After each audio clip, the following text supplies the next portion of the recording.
અમદાવાદમાં શિક્ષાપત્રી જયંતીની ઉજવણી કરવામાં આવી। કુમકુમ મંદિર ખાતે શિક્ષાપત્રી જયંતીની ઉજવણી કરવામાં આવી, જેમાં શિક્ષાપત્રીના દ્વિશતાબ્દી મહોત્સવનો પ્રારંભ વિશાળ અને વિશિષ્ટ રંગીન શિક્ષાપત્રીનું પૂજન કરવામાં આવ્યું છે। સ્વામિનારાયણ ભગવાનનું મહાપૂજન પણ યોજાયું, જેમાં શિક્ષાપત્રી ગ્રંથનો સામૂહિક પાઠ કરવામાં આવ્યો હતો। આજે વસંત પંચમીના રોજ સ્વામિનારાયણ સંપ્રદાયનો મુખ્ય ગ્રંથ શિક્ષાપત્રીની જયંતી છે અને આ શિક્ષાપત્રી ભગવાન સ્વામિનારાયણે વરતાલમાં લખી હતી। આ શિક્ષાપત્રીમાં સ્વામિનારાયણ ભગવાને 212 શ્લોકો આપેલા છે અને આ શ્લોકો જે કોઈ વાંચે છે તે આ લોક અને પરલોકમાં સુખી થાય છે। ભગવાન સ્વામિનારાયણ એમ કીધું છે કે આ મારું સ્વરૂપ છે અને આ શિક્ષાપત્રી પ્રમાણે જે માણસ વર્તશે તે આ લોક અને પરલોકમાં સુખી થશે। સરદાર વલ્લભભાઈ પટેલે પણ એમ કીધું છે કે આ શિક્ષાપત્રી પ્રમાણે જન સમાજ વર્તે ને તો અમારે ભારતમાંથી પોલીસ થાણા ઉઠાવી લેવા પડે, એટલું બધી શિક્ષાપત્રીની વિશિષ્ટતા ગ્રંથની રહેલી છે।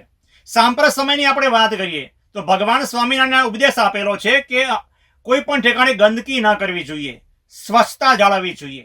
જો આપણે આપણા ઘરમાં સ્વચ્છતા રાખીશું, આપણા શહેરમાં સ્વચ્છતા રાખીશું તો આપણા દેશમાં પણ સ્વચ્છતા આવશે અને ભારત દેશ વિશ્વના દેશોની અંદર સ્વચ્છતામાં મોખરે બનશે।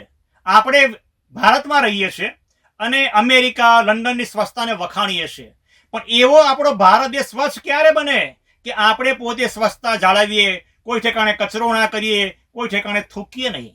તો આપણા દરેક નાગરિકની ફરજ છે કે આપણે સ્વચ્છતા જાળવવી જોઈએ। તો આજે વસંત પંચમીના દિવસે આપણે સૌ કે શપથ લઈએ કે આપણે કોઈ ઠેકાણે ગંદકી કરીશું નહીં, સ્વચ્છતા જાળવીશું। તો આપણે સ્વચ્છતા જાળવીશું તો આપણા દેશને પણ આપણે સ્વચ્છ બનાવી શકીશું। તો શિક્ષાપત્રીમાંથી આજના દિવસે આટલો ઉપદેશ ગ્રહણ કરીશું તો પણ આપણે સૌ કોઈ સુખી થઈ શકીશું।